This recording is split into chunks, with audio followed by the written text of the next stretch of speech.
Assalamualaikum warahmatullahi wabarakatuh. Perkenalkan, nama saya Winda Audrey, NIM 7211419100 dari akuntansi B 2019. Di sini saya akan menjelaskan mengenai bab 8 yaitu informasi dalam praktik. Oke, yang pertama ada sistem pemrosesan transaksi, yaitu sistem yang digunakan untuk menjelaskan sistem informasi yang mengumpulkan data, yang menguraikan aktivitas perusahaan, mengubah data menjadi informasi, dan menyediakan informasi tersebut bagi para pengguna yang ada dalam perusahaan maupun di luar perusahaannya. Lanjut, di dalam sistem pemrosesan sendiri terdiri beberapa sistem. Yang pertama ada tinjauan sistem, yaitu unsur-unsur lingkungan dari sistem distribusi meliputi pelanggan, pemasok, ruang persediaan bahan baku, dan manajemen arus data menghubungkan perusahaan dengan pelanggannya. Lalu selanjutnya ada subsistem atau subsistem utama dari sistem distribusi. Yaitu yang pertama ada berhubungan dengan pemenuhan pemesanan pelanggan, kedua dengan pemesanan penggantian persediaan dari pemasok, ketiga adalah dengan pemeliharaan buku besar perusahaan. Lanjut ada sistem yang memenuhi pesanan pelanggan. Terdiri dari 4, yaitu sistem entry pesanan, memasukkan pesanan pelanggan ke dalam sistem. Lalu yang kedua ada sistem persediaan, memelihara catatan persediaan.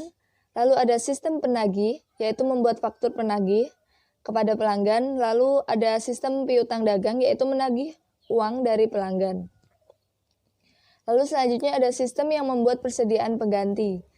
Ada 3, yaitu sistem pembelian, menerbitkan pesanan pembelian kepada pemasok untuk persediaan yang dibutuhkan. Lalu ada sistem penerimaan, yaitu bagian yang menerima persediaan. Dan yang terakhir ada sistem utang dagang, yaitu melakukan pembayaran. Lanjut, ada sistem yang menjalankan proses buku besar, yaitu yang pertama ada sistem buku besar, yaitu sistem akuntansi yang menggabungkan data dari sistem-sistem akuntansi yang lain dengan tujuan untuk menyajikan gambar keuangan operasi perusahaan secara gabungan. Lalu ada buku besar sendiri, yaitu file yang membuat data akuntansi yang telah digabungkan itu. Terdapat 2 subsistem yang terkait dalam sistem yang menjalankan proses buku besar ini, yaitu yang pertama ada sistem memperbarui buku besar, akan membukukan catatan-catatan yang menguraikan berbagai tindakan dan transaksi ke dalam buku besar. Lalu yang kedua ada sistem pembuatan laporan manajemen, yaitu menggunakan isi buku besar untuk membuat neraca dan laporan laba rugi serta laporan lainnya. Lanjut ada sistem informasi organisasi, yaitu area-area bisnis perusahaan keuangan, sumber daya manusia, layanan informasi manufaktur dan pemasaran menggunakan basis data yang diproduksi oleh sistem pemrosesan transaksi ditambah data sumber-sumber yang lain untuk menghasilkan informasi yang digunakan oleh para manajer dalam mengambil keputusan dan memecahkan masalah. Oke, lanjut. Dalam sistem informasi organisasi sendiri terdapat beberapa sistem di dalamnya, yaitu yang pertama ada sistem informasi pemasaran, yang bertugas memberikan informasi yang berhubungan dengan aktivitas pemasaran perusahaan. Ada subsistem inputnya, yaitu sistem pemrosesan transaksi, subsistem riset pemasaran, subsistem inteligensi pemasaran. Lalu untuk subsistem outputnya sendiri yaitu subsistem produk, subsistem lokasi, promosi, harga, dan bauran terintegrasi.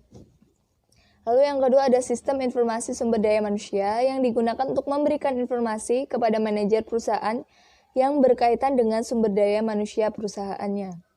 Ada subsistem inputnya sendiri yaitu sistem pemrosesan transaksi, subsistem riset sumber daya manusia, inteligensi sumber daya manusia. Lalu subsistem outputnya sendiri adalah subsistem perencanaan tenaga kerja, rekrutmen, manajemen tenaga kerja, kompensasi, tunjangan, dan pelaporan lingkungan. Lanjut ada sistem manufaktur, yaitu bertugas dalam memberikan informasi kepada seluruh manajer perusahaan yang berkaitan dengan aktivitas keuangan operasi manufaktur perusahaannya.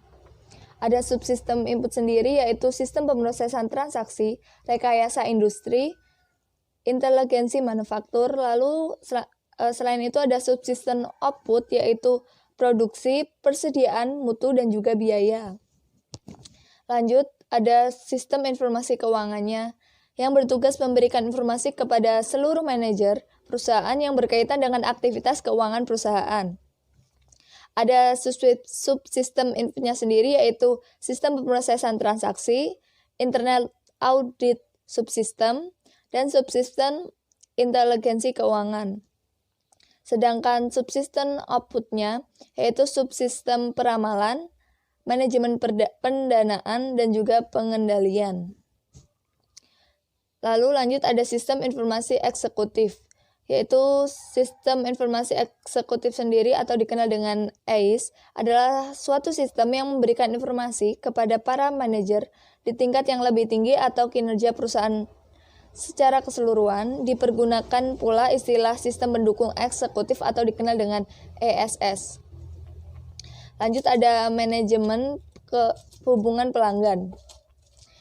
Manajemen hubungan pelanggan sendiri adalah manajemen hubungan antara perusahaan dengan pelanggan sehingga baik perusahaan maupun pelanggannya itu akan menerima nilai maksimum dari hubungan yang tercipta ini. Unsur utama dari CRM yaitu data warehouse atau dikenal dengan gudang data.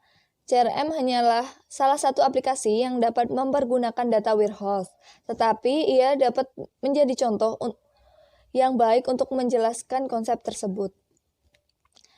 Oke, data warehouse.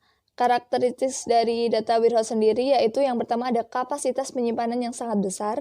Data diakumulasikan dengan menambahkan catatan-catatan baru, bukannya dijaga tetapi paling mutakhir dengan memperbarui catatan-catatan yang sudah ada dengan informasi-informasi yang baru.